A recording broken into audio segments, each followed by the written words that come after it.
Rev up your engine!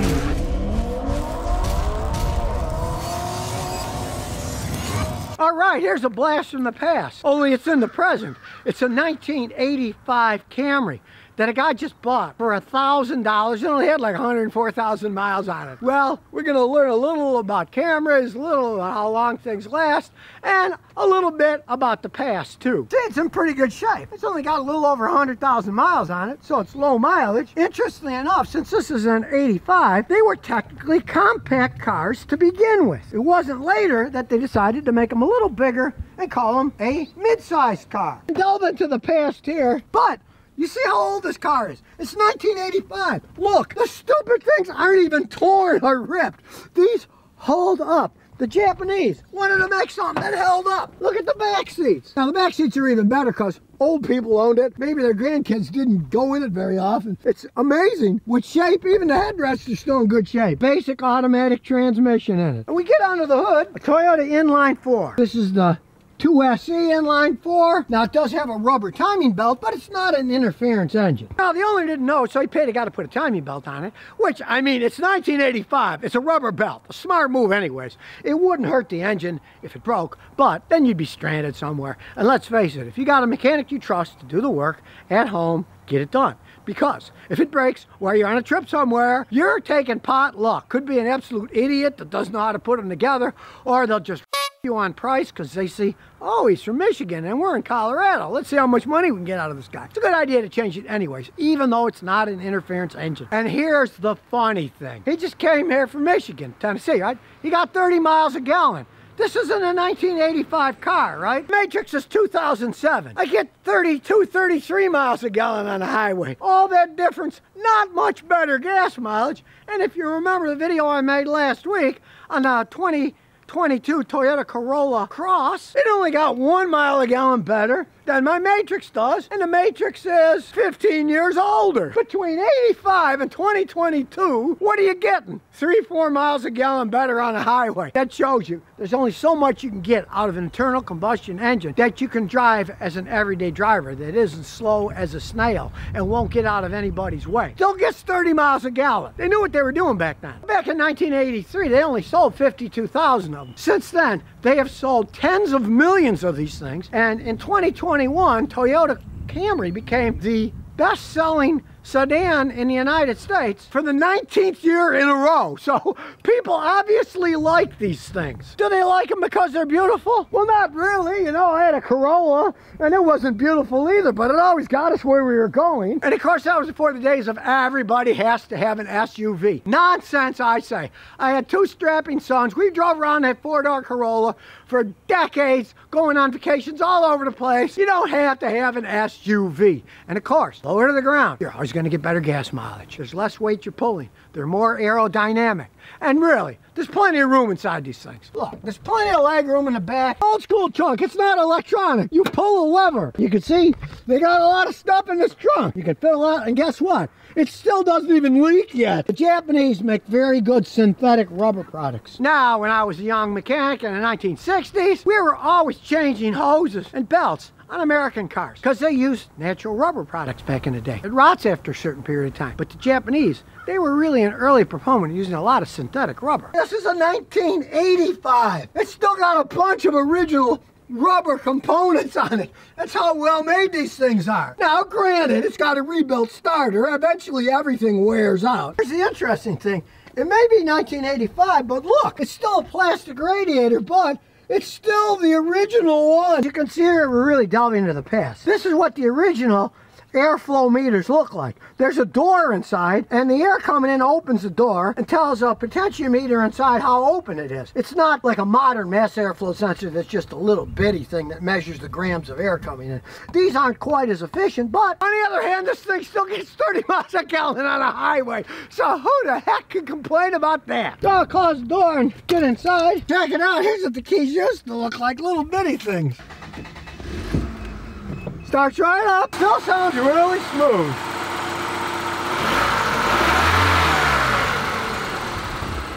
No real valve clatter. They knew how to make engines in these things. Now, I'm not going to hook a scan tool because you won't get hardly any information. Yeah, they're not racing engines, but they get you from here to there. They'll go on the highway. You want to cruise at 80, they'll cruise at 80. Okay, the AC is original, and it still works. If it didn't idle right when the AC came on, here's a screw to adjust the idle. And not just that, if you turn the AC off, there's another screw to adjust your regular idle. Here it is right here. Man alive. When you consider all the crap that they have on a modern car, where everything's run by computer, you can't set the AC speed, you can't set the regular idle. This thing still gets 30 miles a gallon on the highway. Kind of makes you scratch your head and think, is it really worth all that hassle just to get a couple miles a gallon better gas mileage? They had these things pretty perfected back in the day. Factory ace and cruise control that work.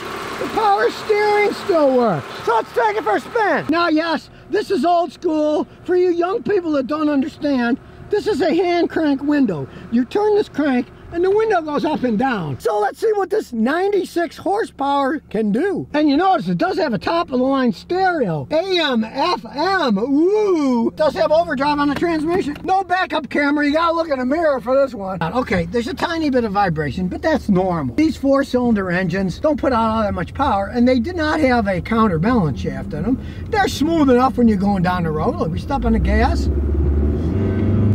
It's not all that bad, really. Yes, it does sound a little bit like a motorboat, and I can hear the catalytic converter have a couple rattles, but what the heck, it still runs, so who cares? Your cornering, of course, it's not tight like a modern car. It's more of a boaty type feeling. You can see it swaying back and forth there, but it's still totally dependable car, and it does not ride all that bad for such antique technology. I got the steering wheel. It's like something out of like a 1950s science fiction movie flying around. Look, it's cool. There's no hub in the middle. Ooh, just like a spaceship. So here we go to drag strip land. Nobody's behind us to smash into us. Let's see how fast this baby can go. Here we go. And it's making its way with 98 horsepower. You can see it still shifts pretty smooth, and it gets up and goes. Like I say, it's not a race car. It wasn't meant to be a race car, but everything on it still works, and it was made in 1985. Look, you're going 40, you want to pass somebody, floor it.